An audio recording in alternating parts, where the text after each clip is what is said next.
You ask Tiger to solve. This deals with linear equations with one unknown. The final result is n equals 12. Let's solve it step by step. Group all constants on the right side of the equation.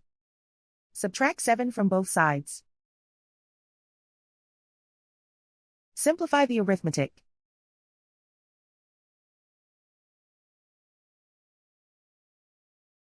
Isolate the n. Multiply both sides by 4. Group like terms. Multiply the coefficients. Simplify the fraction. Simplify the arithmetic.